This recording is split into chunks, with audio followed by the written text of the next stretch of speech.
Hello everybody, my name's Chris Brady, author of the Boeing 737 Tech Guide and the Boeing 737 Tech Site, and this presentation is about the 737 landing gear. So, contents of this presentation, quite a lot to fit in here. We're going through the main landing gear components, talk about Shimmy, the gear doors, gear seals, downlock viewers, for those aircraft that have got them fitted, manual extension system, nose landing gear components, nose wheel steering, wheels, tyres, brakes, the accumulator, anti-skid and Autobrakes, and the panels in the flight deck.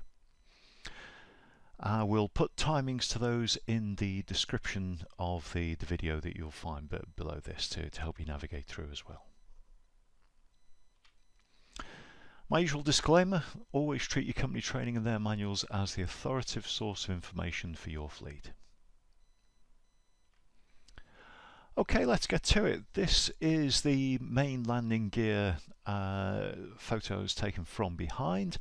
The large structure in the middle, that's your shock strut. That's the one that takes all the aircraft weight and landing and braking loads. That's the the primary load-bearing member, if you like, of the aircraft.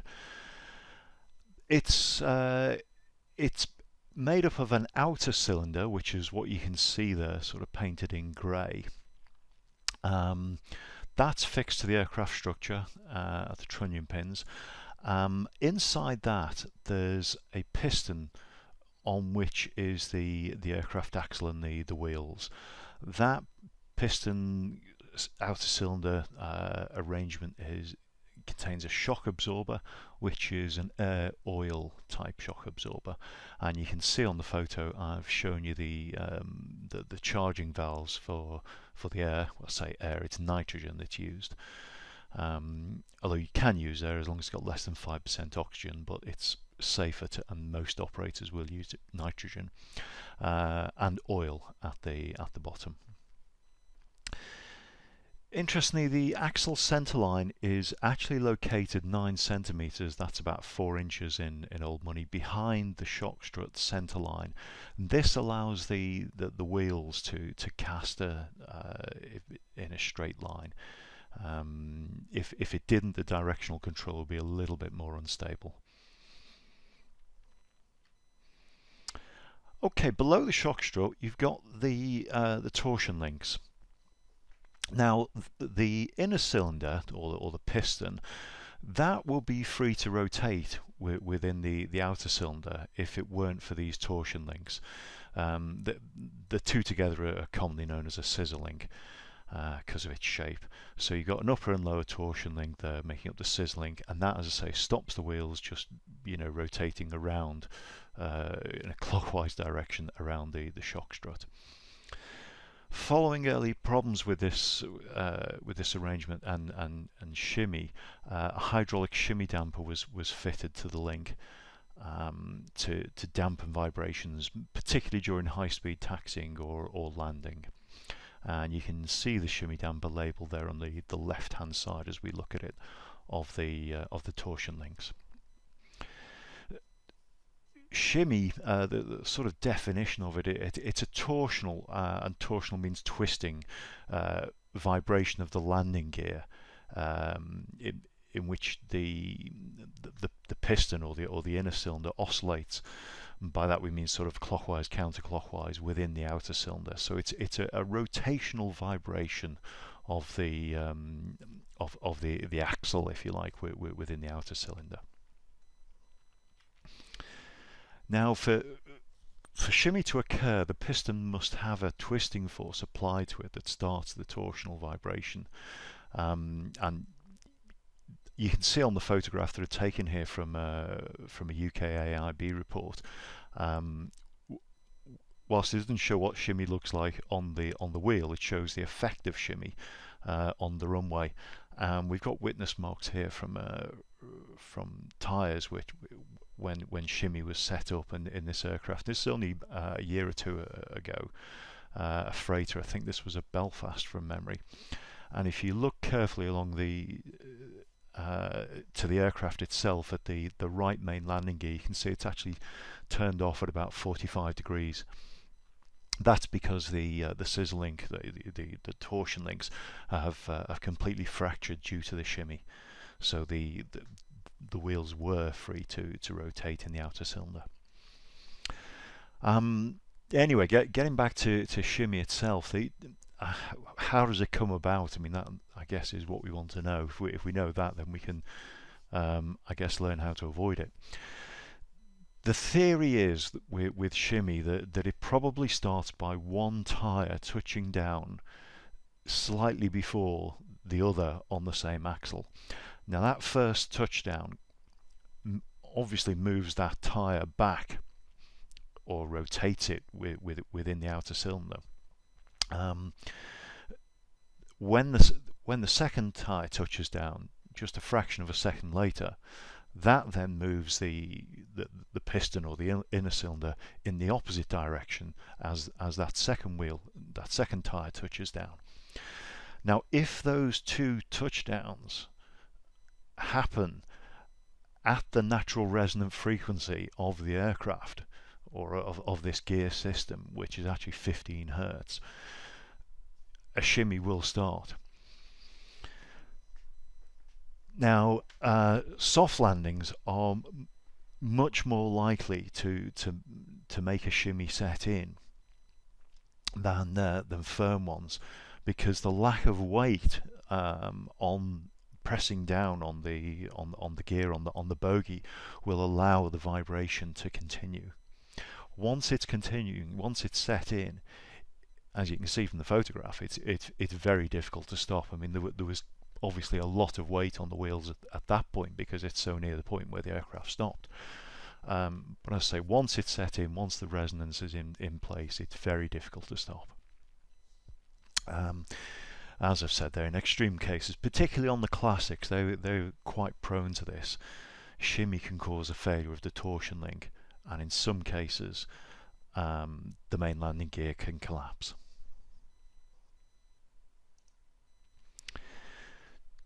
To avoid shimmy, Boeing, and this is a lift straight from Boeing, so these are their words, not mine. Boeing recommends the pilots strive for a landing with normal sync rates, with particular emphasis on ensuring that auto speed brakes are armed and deploy promptly at touchdown. An overly soft landing, or a landing in which the speed brakes don't deploy promptly, allows the landing gears to remain in the air mode longer, which makes them more vulnerable to shimmy. And this is especially true when landing at airports located at higher elevations, where the touchdown speed is increased. The photo there, I mean, don't pay any attention to the airline. I'm not trying to say anything by this, but what I was trying to capture in this photograph was the effect of one tyre touching down just before another. Whilst the right-hand gear is already down, the left-hand gear, I think you can just about see that one of the tyres is actually sitting slightly lower than the other, so that one may well touch down before the other, allowing the shimmy to establish. So in addition to doing a well, I won't say a firm landing, but a regular landing, not a soft landing, Boeing also had another 7 recommendations for engineering, which I won't go over, because that's obviously for engineers, but it's to do with servicing of the strut and the torsion links. Crabbing, we've probably all noticed this when we've been taxiing behind another 737, that they often appear to crab, so they actually appear to point several degrees off from the direction of travel. Various theories for this. I've written some of them down there. A slightly castering main gear to increase the crosswind capability. Yes, we know that to be true. Play in the scissor link pins, perhaps. Weathercocking, in any crosswind impinging on the fin, causing the aircraft to want to turn into it. Even a torque reaction from the anti-collision light, which is clearly not going to be the case. My personal opinion is that it's a combination of the weathercocking effect and the castering main gear, allows this crabbing to occur. It's there's no harm done by this. It's all entirely normal and just one of the features of the 737. All right, onto the doors, in particular the main landing gear doors. One of the unique selling points of the 737 was the elimination of main wheel well doors to reduce weight and complexity. And if you haven't seen it before, the top photograph there shows a 737 in flight, showing quite clearly that there are no main gear doors. And this is probably new to you if you're coming onto the 737 from another type, where I mean almost universally airliner doors are covered. But anywho, back in the early 60s, the guys at Boeing thought we can save a bit of weight and save a bit of complexity and do away with the doors, and they've stuck with that ever since. So it must have worked. The wheel well cavity is actually now closed by both the tyres and some rubber seals around those tyres. The calculations back in the early 60s were that the drag of the exposed tyre added 1.5% to the fuel burn, but the reduction in weight and reduced frontal area was knocked 1.6 off. So there was actually a slight net improvement in drag. The benefit of the two was the elimination of the doors, lock actuators, and valves. So it all became much more simple.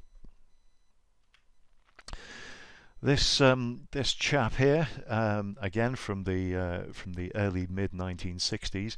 This is a Boeing file photo. Shows the original concept of inflatable gear seals, would you believe, on the 737.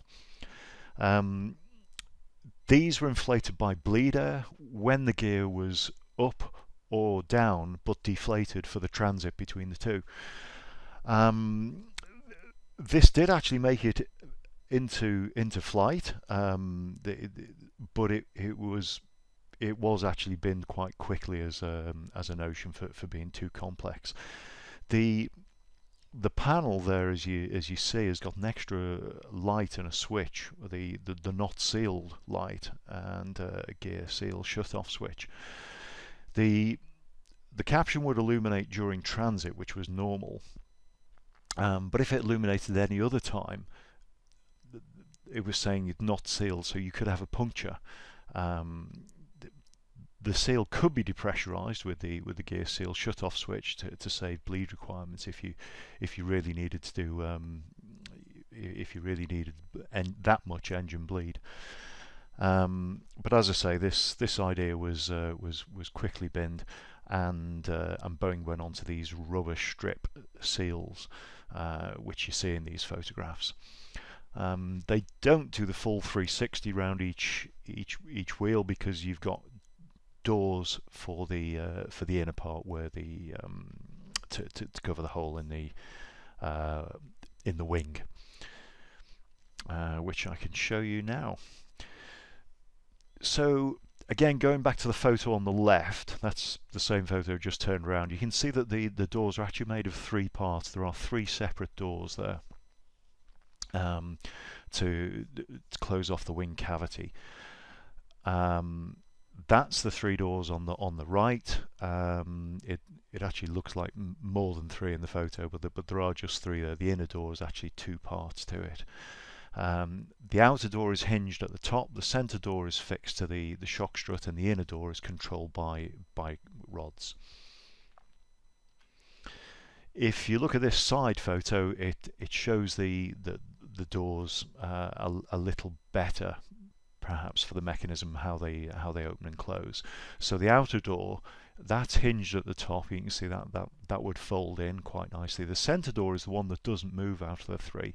That is just permanently fixed in that position to the strut.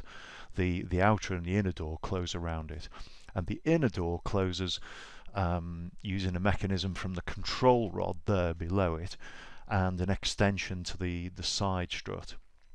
which pulls the control rod, thereby closing the door as the gear is retracted. Okay, so the rest of the components on here, particularly the side strut, that holds the main landing gear in the extended position, and it's hinged. If you look at it, it's got a hinge near the centre. I mean, obviously there's a hinge on either end as well, but the hinge in the centre is kind of the important one, because that allows this side strut to fold away when the gear retracts. There are other struts as well to perform the extension, retraction, locking, and transference of loads, and I'll come on to those now. Just for a moment, have a look at that downlock strut just sticking out of the wheel well there. We're going to take a closer look at that part of the gear now. So you can see this is the downlock mechanism, and that little bit of downlock strut that you saw in the previous photo is now visible there, the whole thing. This is the side strut at the bottom right of the photo. The downlock mechanism, it braces the side strut to hold the main landing gear in the down and locked position. So all this complexity we see here is to lock the gear down. After gear extension, the downlock springs, they pull and hold that downlock strut in an over-centered locked open position. So that, because it's over-centered and because it's held there by the springs, the side strut will stay in place and the gear will also stay in place. Now for gear retraction, you've first got to break this the downlock strut. You got to break that hinge, and that's done with the downlock actuator that you can just see there to the side of the springs, and that pushes the downlock strut outboard, causing that to fold, which will then allow the side strut to fold as the gear is retracted. The timings for these are quite clever, and obviously this is done before fraction of a second before the gear retracts, so the hydraulics doesn't try and retract against this locking mechanism. The locking pin is also in the photo with the pendant attached, so that's obviously something to check for on a walk around. I guess the only other thing I can bring to your attention here is the downlock sensor, and there are two of these. They run to the PSEU, and they are the feed for the green gear down light. So if you have the green gear down light, you know that gear is absolutely locked down because the downlock sensor is in position.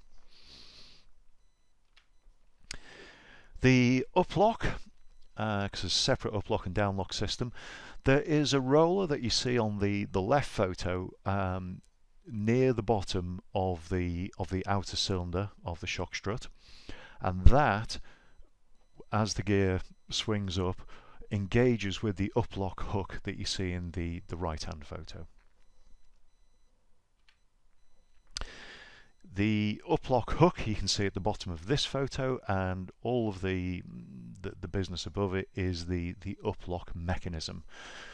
So when the roller on the strut engages the uplock hook, that moves that mechanism to the over center and locked position. The lock springs then hold that mechanism in the up and locked position. So it works really just the same as the downlock mechanism. It's an over center lock and springs. For gear extension, there is an actuator which is difficult to see in this photo, but I'll show it you on another photo. That again pushes or in this case pulls the hinge, allowing it to break, thereby freeing the gear to extend. Note also on this photo that you can see, well, one, and if your eyes are good, a second up and locked sensor. So there are two uplock sensors on every gear, and also two downlock sensors on every gear. which indeed there are, making a total of 12. They all send their signals to the PSEU, which sends signals to the gear indicators. Once again, let me just restate that the gear lights tell you that the gear is down and locked. That's all you need to know as the pilot. If you have 3 green lights, your gear is safe. It almost irrespective of the red lights. All the red lights are telling you are that the landing gear is in disagreement with the gear lever position. So to boil that down, it's basically telling you that your gear lever is not where you would expect it to be for the gear.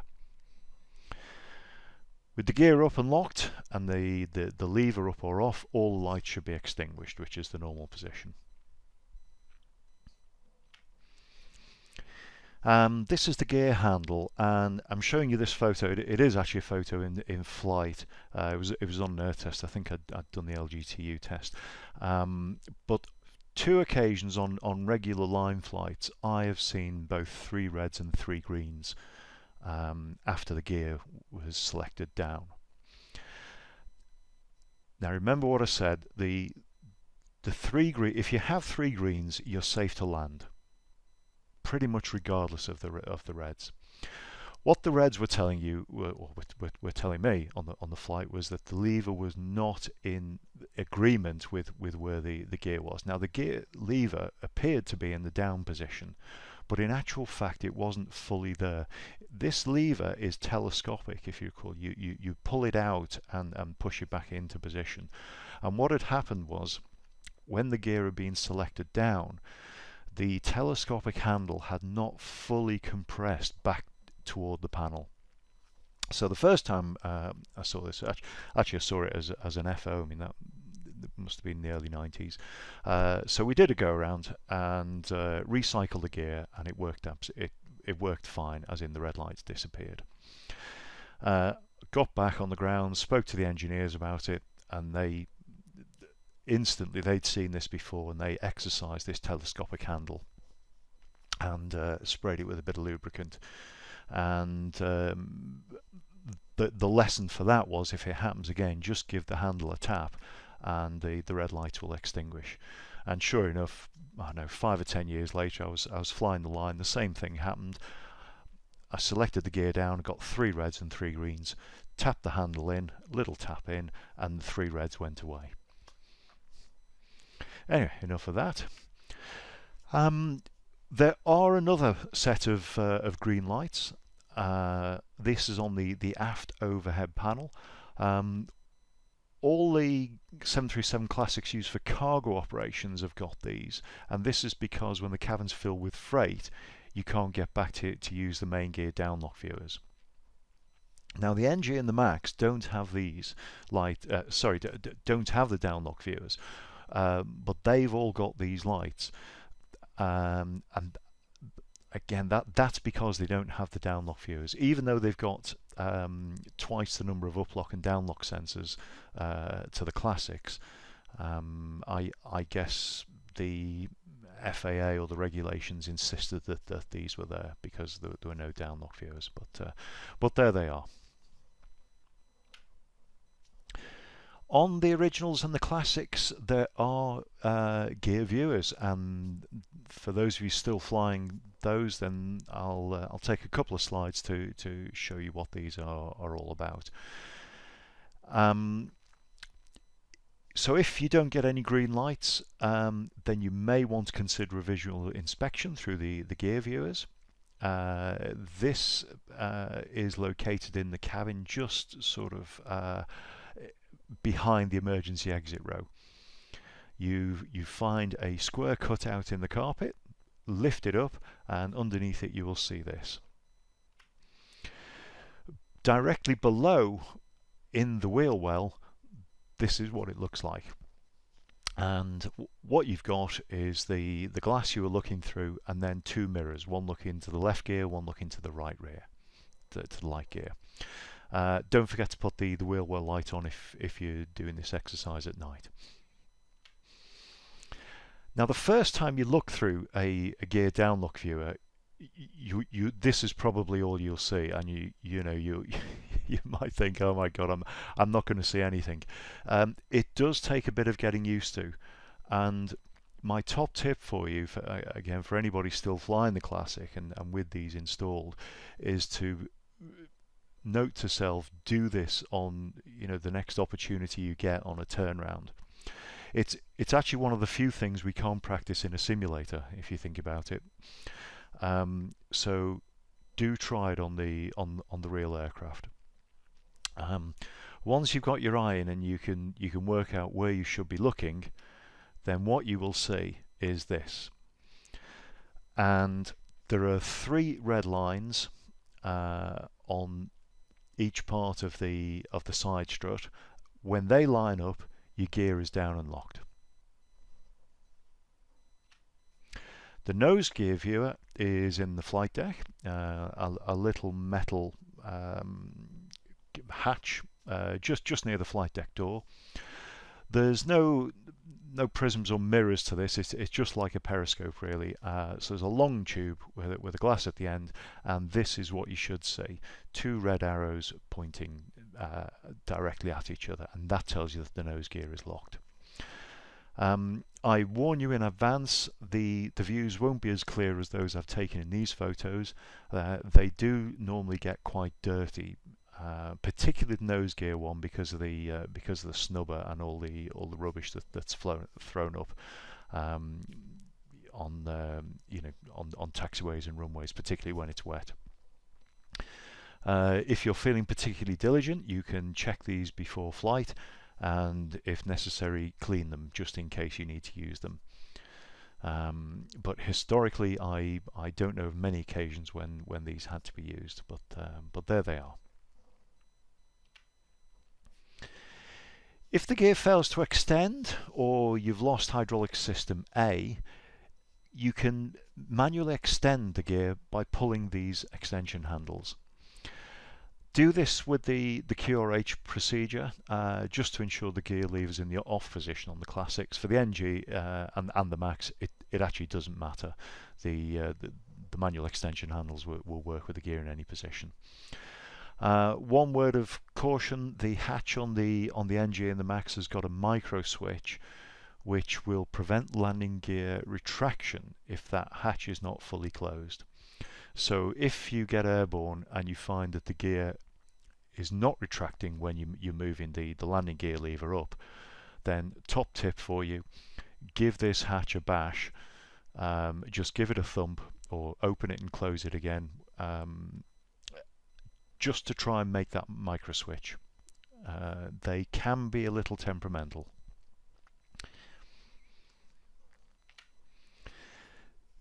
This is a photo took on air test where we do the manual gear extensions.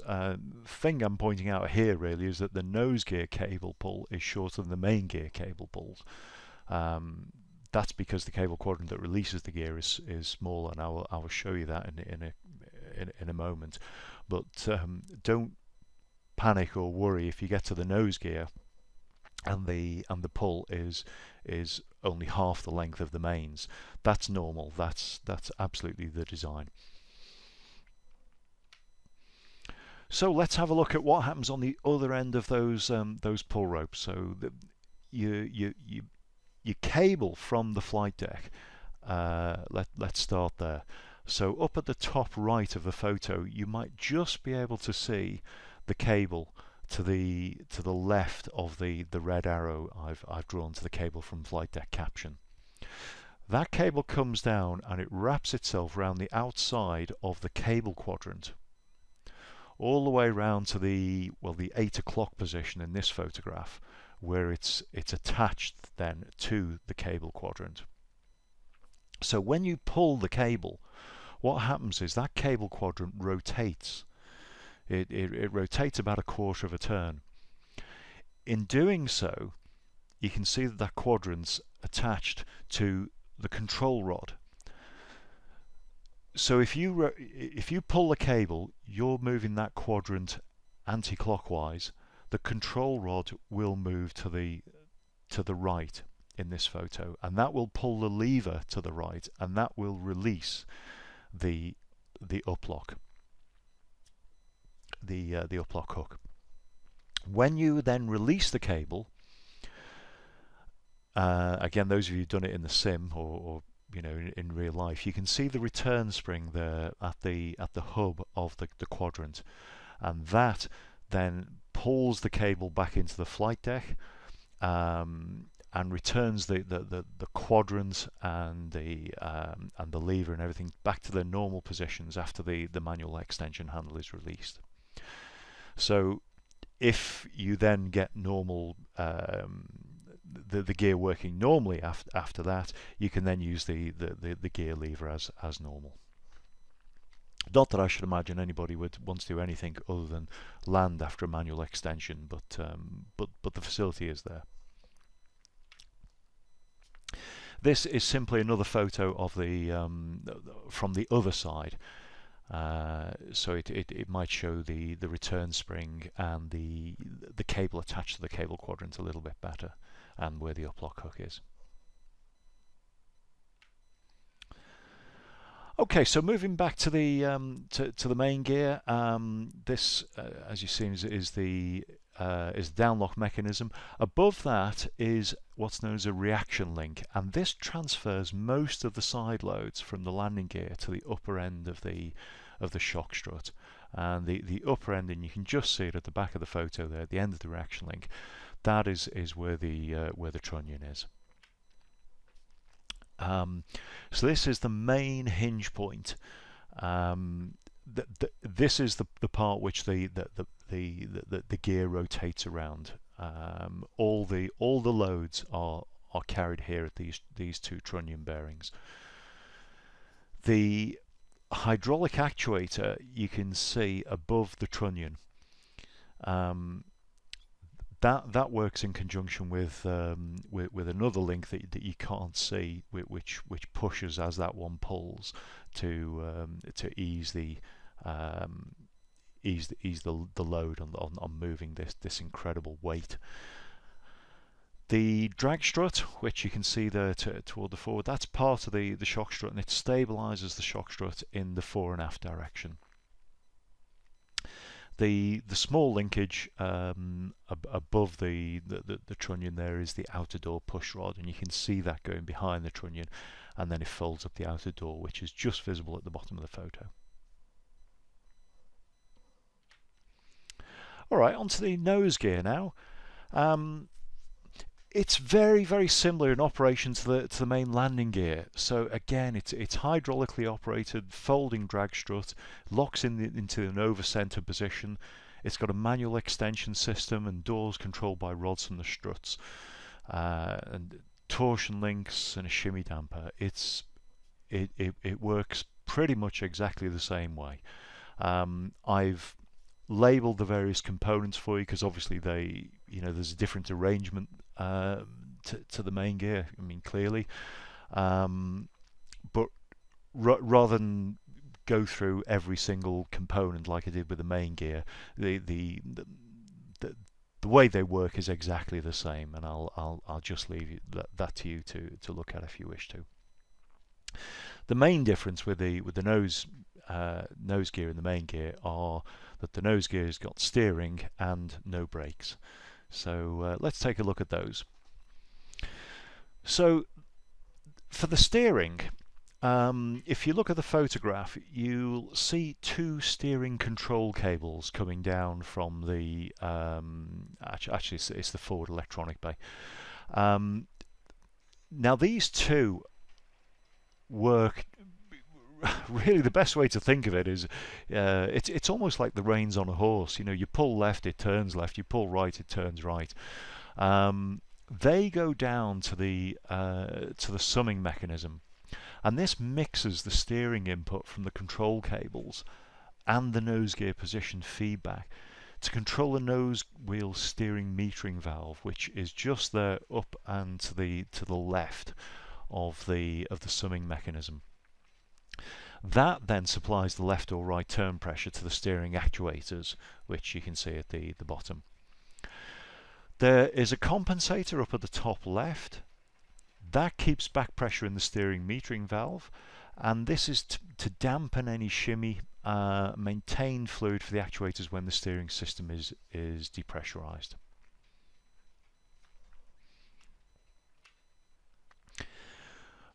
Nose wheel steering, it's powered by the extend pressure from the landing gear extension and retraction system. So it's deactivated when the landing gear is up or off, which is handy because we don't want the nose wheel turning when we're in flight, when it's in the nose wheel well. The alternate nose wheel steering switch, which has moved on the Max from underneath the captain's clock to more logically near the landing gear lever, that simply changes the hydraulic supply from A to B. The tiller that you see down on the bottom photo, that can turn the nose wheel up to 78 degrees left or right of centre. Rudder pedals, on the other hand, have only got a demand of 7 degrees left or right of centre. Interestingly, some aircraft by airline choice only have a tiller on the captain's side.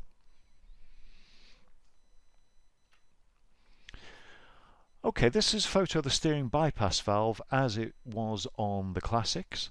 There is a pin, the steering bypass pin, which is inserted by the ground crew with the guys with the tow bar for pushback, and this cuts off the hydraulic pressure to the nose wheel steering. So that means that the steering can be done by the tug, which is obviously necessary for pushback. On the NG and the Max, it looks like this. So it's on the other side, it's on the right hand side as you look at the front of the gear. Now what I've shown here are two photos. The top photo is the correct returned position. The bottom photograph shows the lever stuck in the bypass position. There is no pin in that. You can just see where the pin's supposed to go. And there's no pin in it, and that lever is stuck there. Now I found from bitter experience that these levers can fail to return back to the vertical when the bypass pin is removed. So what I started doing was routinely checking this on a walk round. If you got there before the ground crew had already put the steering bypass pin in, then just give it an exercise. Just lift it and check that it returns freely to the vertical position. If it doesn't, you've kind of got two choices. You can either call an engineer and have them service it, or perhaps if you're down route or something, brief the ground crew that it sticks, and make sure that they will push it back to the correct position when they've removed the pin. Then when you get back to base, you can put it in the tech log, and it can be serviced properly. But if you don't, then the tug and tow bar will disconnect. The guy will show you the pin. You'll set off taxiing and suddenly find that you've got no steering. So it's worth noting this. All right, hydraulic power. The normal source of hydraulic power for extension and retraction of the gear is system A. There are two pumps for system A, as there are for system B: an engine-driven pump and an electric pump. The engine-driven pump comes from engine 1. It's actually written there on the caption.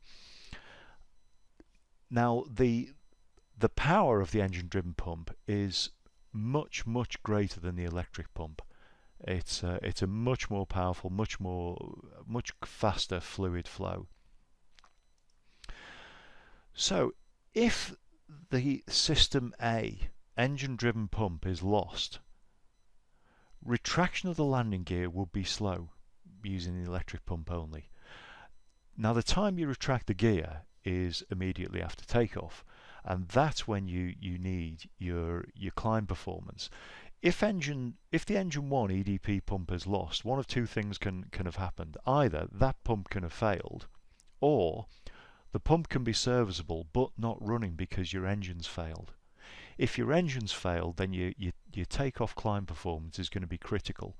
So Boeing have designed the landing gear transfer unit to automatically use the System B engine driven pump for retraction only if you're airborne and the engine number 1, M1, has dropped below 50% or 56% on the classics and the landing gear is moved up.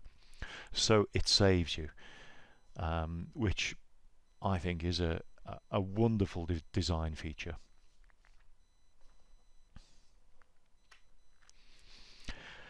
There are 6 air-ground sensors on the aircraft, 2 on each gear. The sensors and the targets are on the main landing gear on the sides of the upper torsion link and the lower outer cylinder. So when the axle compresses the torsion, when the axle compresses the torsion link to meet the outer cylinder, the air ground sensor closes and ground is recorded and sent to the PSEU for air ground logic processing. Now the PSEU is real black magic, and I will deal with it separately in another video. I will probably do a dedicated video to the PSEU because there's quite a lot to it, and obviously it was new with the NG and further developed with the Max. So I'll probably make a separate video of the PSEU. Differences. So for the NG, the landing gear was actually extensively redesigned. The nose gear was lengthened by 3.5 inches over the classics. This was partly to relieve the high dynamic loads, and the nose wheel well got a 3-inch extension forward. There was also a slight benefit in ground clearance with the engine, because the CFM 56-7 had a slightly larger diameter than the Dash 3. The main gear on the NG is also longer, and this was to handle the increased fuselage lengths of the 8-900 series. Those of you that flew the 400 will remember that the tail clearance was actually quite critical on those. With the 8 and even more so with the 9, that fuselage length needed to be that clearance from the tail needed to be improved, so the gear was lengthened. It's also on the NG and the Max made from a one-piece titanium gear beam. There's, as we've already seen, externally mounted trunnion bearing. The gas charging valve is relocated. The uplock link is separate from the reaction link, and you've got 43.5-inch tyres and digital anti-skid. So a lot of improvements were made with the NG. With the Max, the nose landing gear was lengthened another 8 inches over the NG, and this was all because of clearance for the engine. The Leap 1B, to get the fuel savings that could offer, they needed the high diameter fan, so the nose gear was lengthened. As a result of that, the nose landing gear doors were lengthened because the bay was lengthened. Difficult to show this, but what I've tried to do is have 2 comparable photos there, and I've referenced the ground power receptacle. And if you draw a line vertically down on the NG, you'll see it actually comes a lot closer to the front of those doors. The main gear has been strengthened again to take the higher weight of the Max family, and it's carbon brakes only on the Max, no steel. Alright, onto the outer wheel hubs. They've got aerodynamic caps for drag reduction because, again, remember the gear doors don't cover the wheels. You can just see a yellow cap in there. That's the inflation valve. Tyres are inflated with nitrogen by and large. Boeing do allow inflation with air as long as there's no more than 5%, or dry air I should say, as long as there's no more than 5% oxygen content in it. But really it's a whole lot safer to use nitrogen. The little photo I've just inset there, that's the inner wheel, just to show you for comparison the hub on the outer wheel. Anyway, moving on to the inner wheel. Again, they need their own inflation valve, so they are yellow. You'll see a red dot there. That's actually the lightest point of the tyre. So the tyres are fitted to the wheels so that that is aligned with the inflation valve. So it just helps with balancing.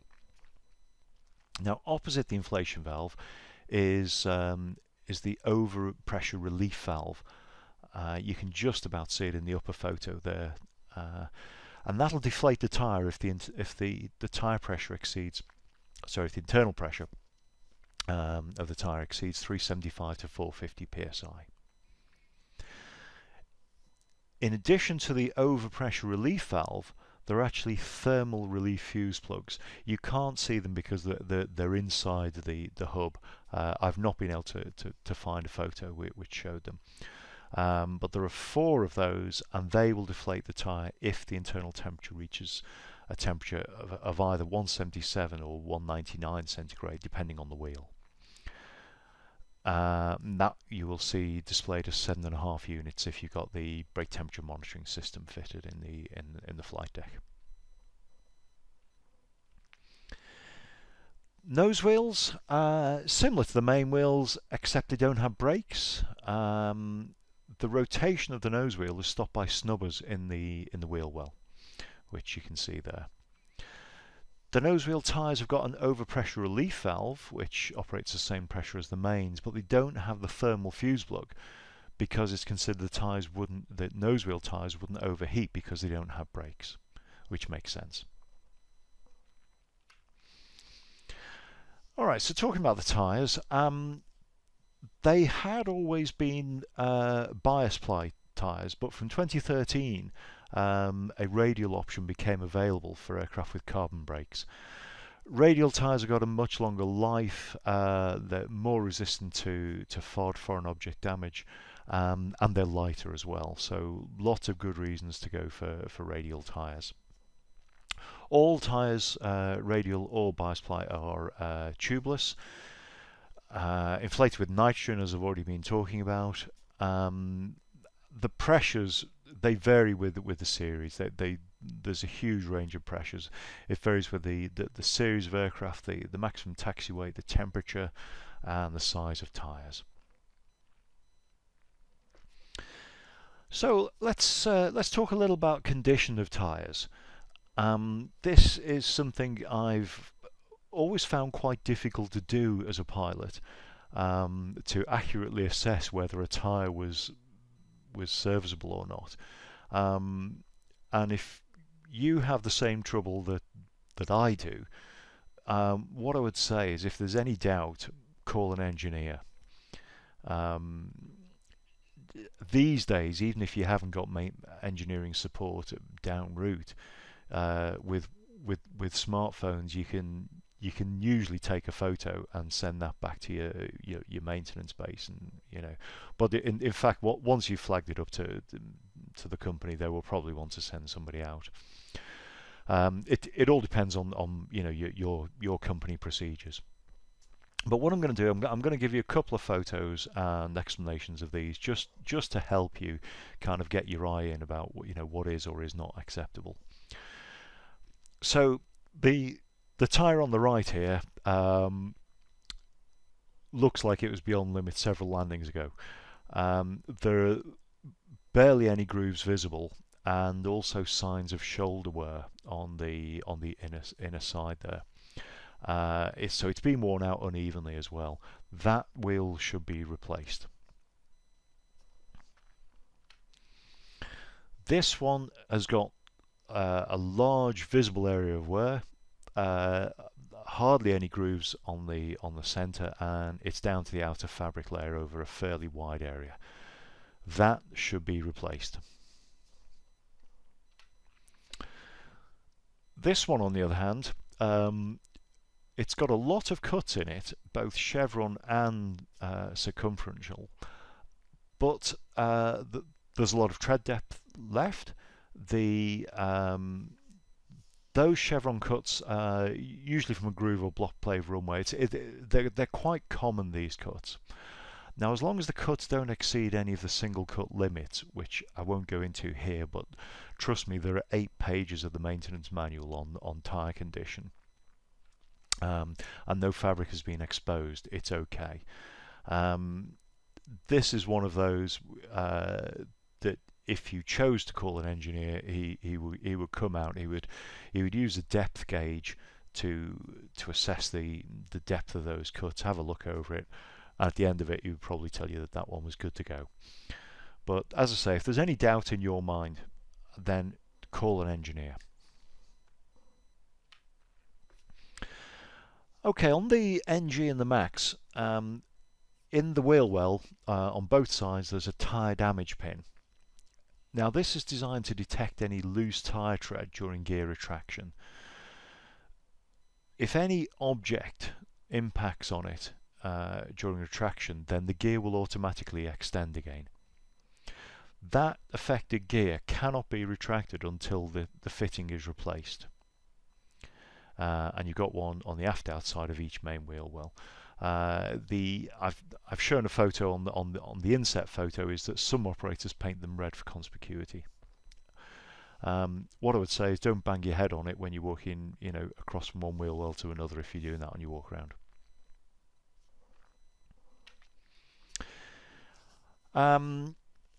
Word on aquaplaning speed.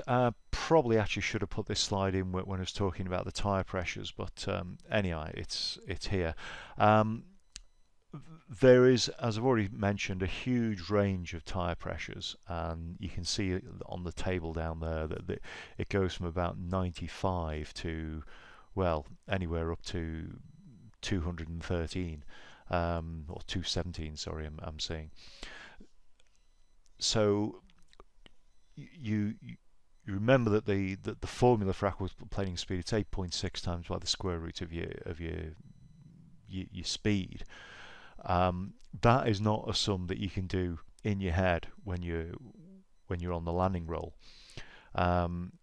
Suffice it to say that the aquaplaning speeds are really just below typical landing speeds, in the range of about 100 to 125 knots. That's where aquaplaning can set in. Now, a bit like with Shimmy, once aquaplaning started, it'll continue to a much lower speed. Once that sort of film of water has bedded itself in there and your tyres stop turning, that's it. You're going to aquaplane, or you could aquaplane quite a long way down the runway. So just bear this in mind. Again, the fix for aquaplaning is actually the same as the fix for Shimmy, which is to do a firm landing. Soft landings not only increase the chance of Shimmy, they also increase the chance of aquaplaning. So don't plant it on the runway, but standard Boeing arrival will see you right for this. Resonance. We've already mentioned resonance with Shimmy. This is a different resonance in a different situation. This is a tyre resonance. Now, what you may notice is that if you taxi, and it's around about 17 knots, it varies from series to series, and it doesn't always happen. 17 knots in classics, 24 on the NGs is where I tend to find it. You can get a sort of resonant vibration off the tyres, and this is due to a cold set, they call it. So it's a temporary flat spot, not flat as in worn away, but flat as in deformed, but safely deformed, that occurs in the tyres with nylon cord. So it's all Boeing tyres. When hot tyres are parked, they cool to the ambient temperature. They they kind of take on the shape of the surface they were touching, which is obviously the tarmac. So you get that flat spot there. This is why the flat spots are kind of most pronounced in cold weather, because they've had more time to cool and mould themselves to the shape of the tarmac. And they will disappear with taxiing as the tyres warm up again. There's no hazard with this. It's just a bit annoying when you're taxiing, that's all. Alright, so let's take a look at brake components now. Each main wheel's got its own brake units, and on the photo you can see I've labelled the brake wear pins. More about those in a moment. A brake unit retention cable. Now, this is in place in case one of the wheels were to separate, to lose one on the takeoff run. It has happened. It's a rare event, fortunately. But without that cable, the brake discs could fall off as well. So that's what that's there for, to hold the brake unit in place.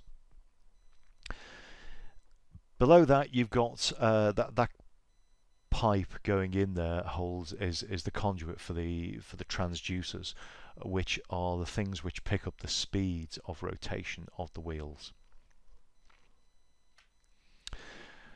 So the brakes themselves, that's what they look like. They're multi-disc and comprised of 4 rotors keyed to the wheel and 5 stators which are keyed to the axle. Brake pressure is applied by 6 pistons, and there are 5 adjuster pins to keep the running clearance equal around the disc. Your basic brakes are steel, well, a steel alloy, made by either Goodrich or Honeywell, and they come in 2 versions, either standard or high capacity. Since 2008, the NG has had a carbon brake option from either Goodrich or Safran. They're about 300 kilos lighter than steel and last twice as long. They're a little bit more expensive, of course, but that doesn't affect us in the flight deck. But what does affect us in the flight deck is that they've got a higher energy absorption capability and they cool down much faster than steel brakes. For the Max, it's all carbon brakes, no steel on the Max. Now, brake categories are a bit of a black art. Really, I guess all you need to know is what brake category does it say in your FCOM. You'll find it listed in the performance section, both the in-flight and the planning, and you'll see this CAT in this particular example on an 800. It's CAT C/N. The photos below are from the FMC, and these come up in a bite test, and you can actually see what brake options are there. So from various aircraft I've flown, the 600 had Cat C, 700 Cat A, 800 Cat C, and later 800s C/N when carbon came in. Categories A to H are steel, L to Q are carbon, and really, again, all you need to know is what it says in the performance section of your FCOM. I just include this because it's kind of, I always find it nice to know, a little bit more background information, and where you can find this information. So there it is. The brake wear pins, which I mentioned earlier, there are 2 on each brake unit, so 8 on the aircraft in total. With wear, they become flush with the brake housing, as you can see in the example in the lower photograph. When they're flush, bring it to the attention of an engineer before you go. Data suggests that the average wear rate is about 1/1000th of an inch per landing. So that should mean that if a pin was only 100th proud, it should still be good for another 10 landings. Now, 100th really is is too small for most of us to judge. So an engineer will come out with a suitable tool and tell you that you're probably good to go. Now, if you get down route and they're observed to be flush, whilst again I would obviously always advise you to call an engineer, but if you might have any doubts as to what the engineer has told you to send you on your way, then you can rest in comfort knowing that when any pin is completely flush, the associated brake unit has still got enough capability for a rejected takeoff, and that is by law and by design. So even if it is completely flush, your aircraft will still safely be able to perform an RTO. Okay, hydraulic power again. This time we're talking about hydraulic power for the brake system. The normal brake system, which includes Autobrakes and the parking brakes, that's powered by hydraulic system B.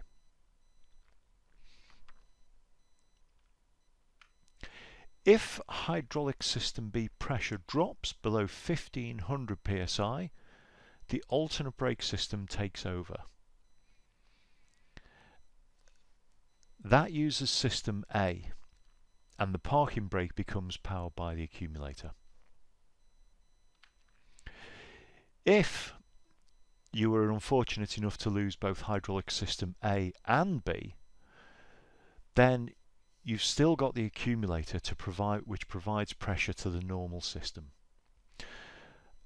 I've put a little table down at the bottom left there which just summarises all of this and the power source for each system that you've got. The accumulator, this operates through the normal brake system, but it's got three functions. So we know already about the loss of hydraulic A and B, and I'm sure we know that it will give you 6 full brake applications, even if all hydraulic power is lost. What I would say, and I'm sure that you know this, but just to reiterate, if you have to perform a landing with where you've lost A and B pressure and you're down to accumulator, don't cycle or pump the brakes because you only get 6 applications. Just land, apply the brakes smoothly and firmly once only. Keep your feet on the brakes until you've come to a safe speed. In fact, keep them on until you come to a full stop and then get yourself towed off the runway. The other things it does is, in normal operation, it dampens pressure surges and assures an instantaneous flow of fluid to the brakes regardless of other hydraulic demands. This is through the normal system. So this makes the braking much more smooth. Believe me, if you didn't have the accumulator, the braking would be very, very sharp and possibly even slow to apply if there was another hydraulic demand on the system. And the final thing it does is it powers the parking brake through the normal system. So if your hydraulics are off, say overnight, then you've got an accumulator which will keep the parking brake pressurized for at least 8 hours. Obviously, best practice is to chock the aircraft overnight, but if that was forgotten about, then your accumulator will keep the aircraft in place for at least 8 hours. On the originals, there were 2 brake accumulators, one for the inboard and one for the outboard brakes. That was simplified on the classics to just 1 accumulator, which you can actually see in the wheel well. On the NG and the Max, the accumulator was moved out of the wheel well to the position you see it in this photo, just behind the bulkhead there. The charging point and the pressure gauge are still in the wheel well for easy servicing, so you don't have to remove any panels for that. A word about the brake pressure gauges over the series. So on the original, because there were 2 accumulators, the brake pressure gauge had two indicators, one for system A for the inboard brakes and one for system B for the outboard brakes. On the classics, the brake pressure gauge only shows the pressure of the nitrogen side of the accumulator, as it does with the NG and the max as well. So it should normally be 3000 psi. The normal brake system and the Autobrakes are powered by hydraulic system B, as we know. So the brake pressure gauge on the classics, the NG and the max is just showing the nitrogen side of the accumulator. I've only shown the NG and the max because the green band is very slightly different. It's just 100 psi greater. So a word about brake pressure indications. If you lose system A and B pressure and you're just left with residual hydraulic pressure with the accumulator precharge, the gauge will initially indicate 3000 psi, which might be slightly misleading. But with the 3000 psi, which is your residual pressure, that should be enough to get you your 6 full applications of brake power through the normal brake lines. And interestingly, full anti-skid is available because it's coming through the normal brake lines. Now, as you apply the brakes, the residual pressure will reduce until it reduces down to 1000 psi. At that point, you've got no more braking available. If the brake pressure gauge ever shows 0, that's actually nothing to worry about. That just means that the precharge is leaked out. So your normal and alternate braking are unaffected. If you still have the hydraulic systems, the accumulator will also provide pressure for the parking brake. Obviously, if you don't have hydraulic systems, then your accumulator won't. I've tried to sum all that up on the table on the right. So with 3000 psi and hydraulics normal, you've got normal braking from hydraulic system B with accumulator damping.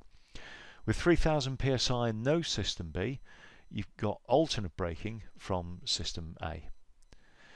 With 3000 psi and no hydraulics, you've got your 6 full applications from the accumulator using the residual hydraulic pressure. When you get down to 1000 psi and no hydraulics, your accumulator's used up, no more braking is available. That's the situation you don't want to find yourself in. If brake pressure indication 0 and the hydraulics are normal, it just means you've got no precharging, but normal braking is available. Okay, on to anti-skid. In all series of the 737, each main wheels have anti-skid protection. It's available in both normal and alternate brake systems, and it's still available with loss of both hydraulic systems. On the originals and the classics, you will lose touchdown lock wheel protection. Note that anti-skid must be operative for auto-brake operation, but not vice versa. On the pre-NG aircraft, there was an anti-skid on-off switch, which I never used in my life. It's a throwback to the early Boeing aircraft where anti-skid could be selected off during taxi. Now that the anti-skid's automatically deactivated below 8 knots, there should be absolutely no need for... I cannot think of a situation where anti-skid would need to be switched off. The anti-skid system has actually got 5 functions. When above 8 knots, it's used to control individual wheel acceleration during normal braking, and both wheel pairs during alternate braking. Locked wheel protection is the second function, and this compares wheel speeds when above 25 knots of the 2 inboard and 2 outboard wheels, and it will release brake pressure from the slower wheel so you don't get that differential lock. The touchdown prevention prevents wheel brake operation of 2 and 4 when the aircraft's in the air. Hydroplane protection decreases the wheel brake pressure on 1 and 3 when ground speed is more than wheel speed. And the gear retract inhibit prevents alternate anti-skid system from operation during normal landing gear retraction. So there are your 5 functions for the anti-skid system. And again, I think I showed you this in an earlier slide, but the blue lines are the brakes. The black line down the middle, which wraps underneath and goes in at the back, that's the electrical conduit for the wheel speed transducers, which feeds the information back for all of these anti-skid functions.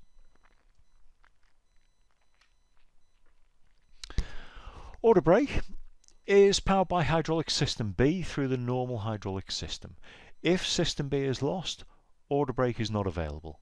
So there's no backup for Autobrake. There's no system A or any other option. It's system B or nothing. To cancel the Autobrake, if you want to do that in the landing roll with the toe brakes, you must apply a brake pressure in excess of 800 psi, and that, for information, is less than that given by Autobrake 1. So it's not a huge amount of pressure. It's about 2/3, 3/4 the amount required by Autobrake 1. Autobrake can also be cancelled by putting the speed brake lever down, advancing a thrust lever, or by switching the Autobrake off. Really, I think, for my money, the safest of the 4 ways is to do it with the toe brakes. If you really need to, Autobrake can be selected after landing above 30 knots. So if you're on the landing roll and you change your mind and wish to have Autobrake, you can select it. But again, I would suggest that it's probably best to use the use the brake pedals if you're already down.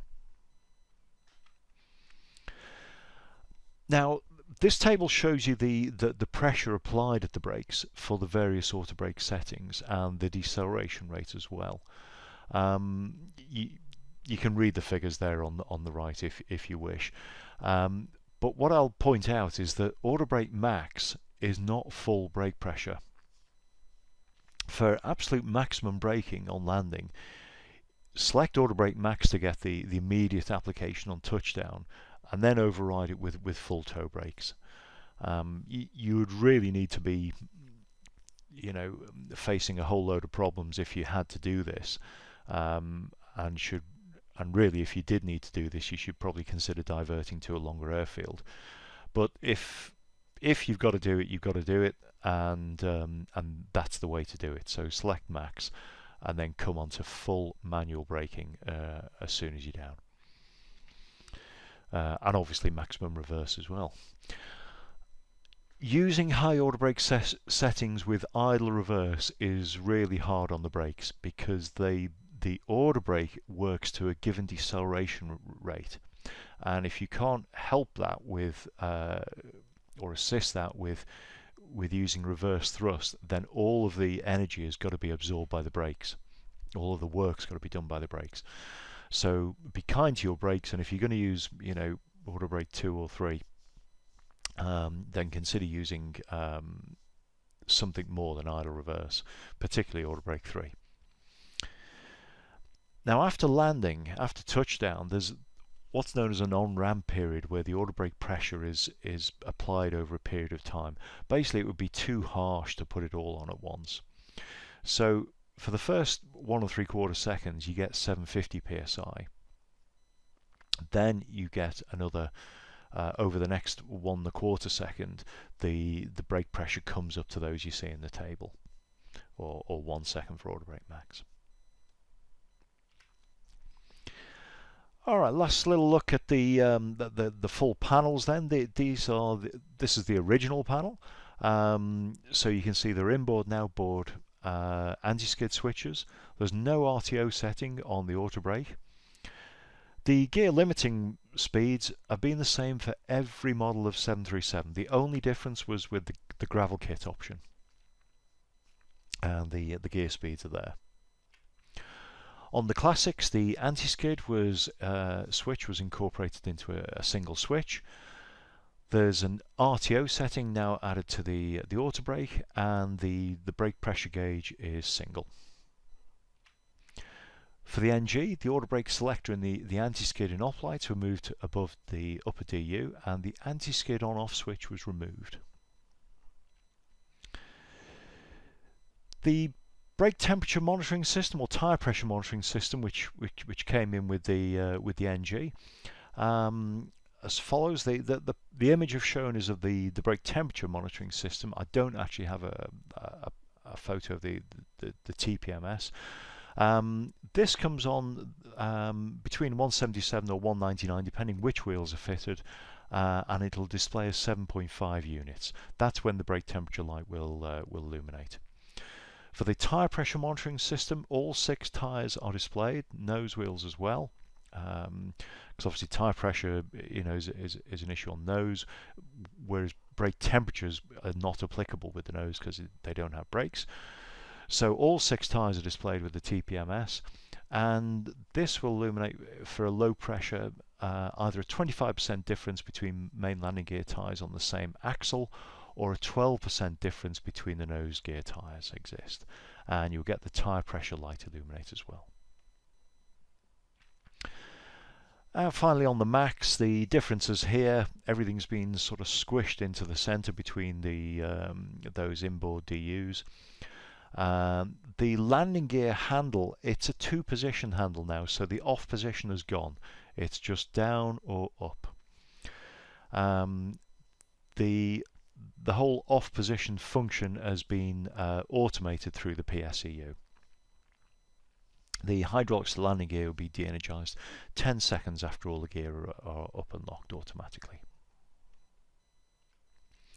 So that's it for landing gear. If you enjoyed this video, please give it a like, subscribe to my channel if you haven't already done so, and I'll see you in about a week's time for the next subject. Thanks very much.